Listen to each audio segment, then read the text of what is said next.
I need to quit following Jeff. I get a little insecure. um,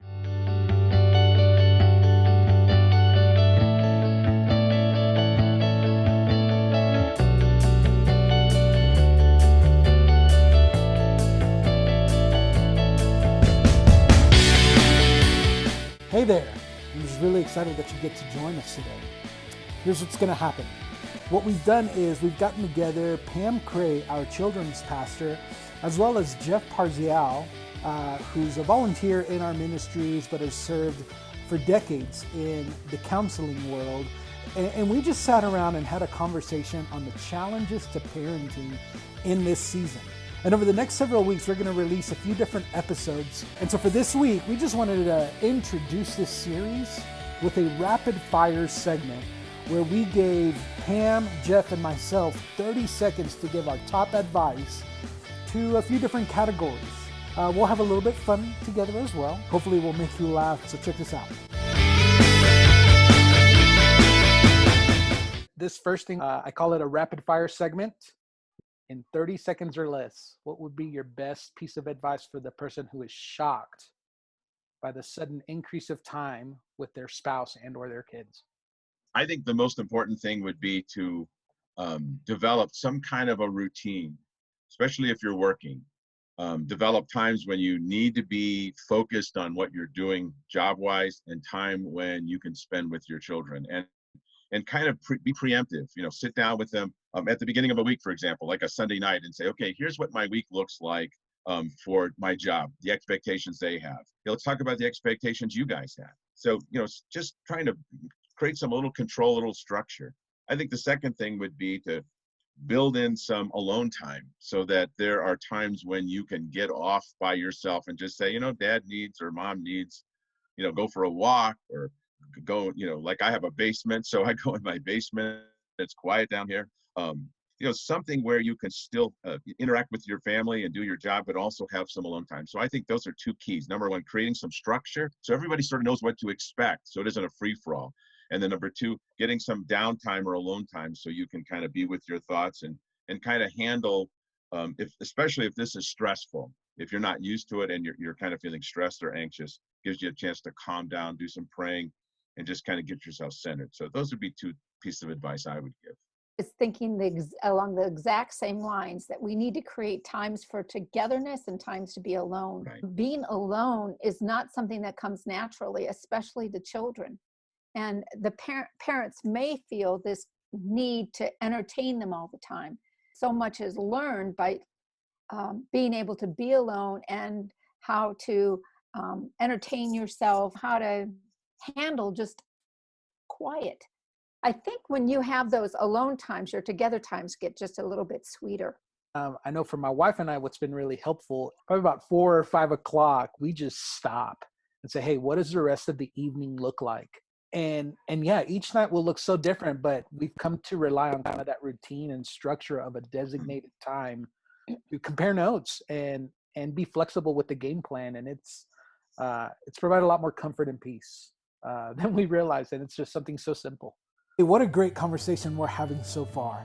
We are in a pandemic and the world has been turned upside down, and yet the opportunity to laugh and to smile is still available to us. And so hopefully you can see some of what's going on in the internet verse, and it might bring a smile to you before we jump back into this conversation. Check this out.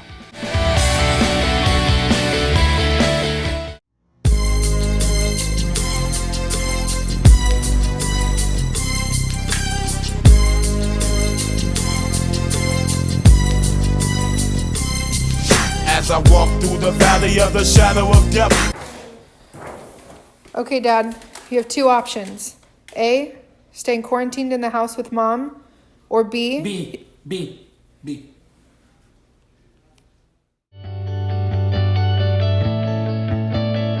Hey, welcome back.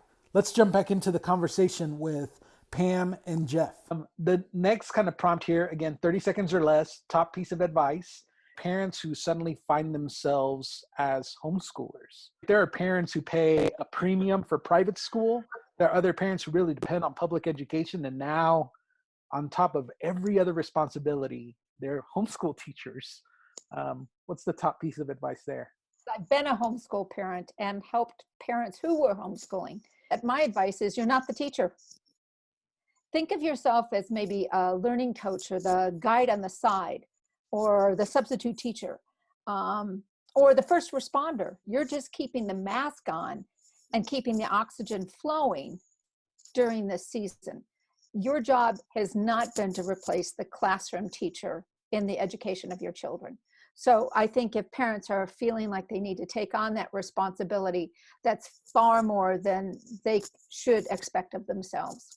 I think it's staying within your limits and not feeling like you've got to accomplish all the things that you think you have to accomplish, like overdoing it. You're going to stress out your kids, you're going to stress out yourself. So staying inside the limits that you have, your own capabilities. And number two, not trying to hit home runs every single. Don't underestimate your intentionality. You won't be perfect the way our teachers are, right? They have bachelor's degrees, in some cases graduate degrees, have been practicing this day in and day out for years. And so set that expectation aside, and yet at the same time, the intentionality to be a coach, a partner, to come alongside your kids, it's having a much greater impact than you realize. The Lord will bless your intentionality. Next one, 30 seconds or less.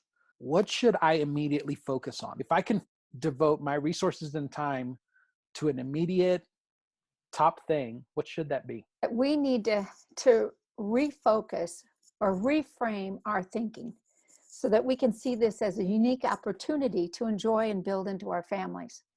People maybe get their cues about what their family life should be from everybody else's Pinterest posts, Facebook posts, but I think it's embracing the family that you do have and reframing this not as, oh my gosh, I have to endure it, but hey, help me enjoy this, because this is an unprecedented time that you're going to get with your family that you will probably never have again. Reframing so you can embrace those opportunities. I think this should be looked at as a time to learn about yourself, learn about your family, learn about your relationship with God. And I think be open to what God has to say.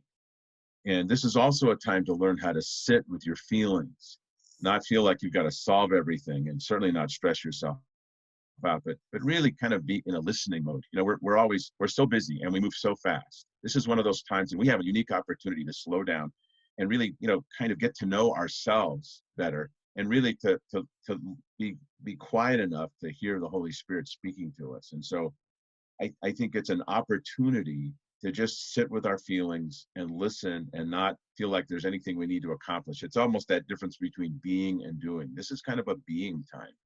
To just be with myself and feel okay and listen for what God has to say to me. In my life, where I've seen it, I don't remember a time where I've been so humble to listen to other youth pastors describe how they're engaging in this season. I've found this sudden peace to just say, hey, these youth pastor networks, just tell me what you're doing. And I've learned so much. I show up, I listen, I'll make a contribution every now and then, but I usually get more from that. The opportunity to grow in humility has been great. Hey, thanks for checking out this week's episode. In this rapid fire segment, we'll drop the next episode in this interview series next week. We'll talk a little bit more in depth about the homeschooling component to this pandemic season. Thanks again. Be sure to like, share, and subscribe to our channel.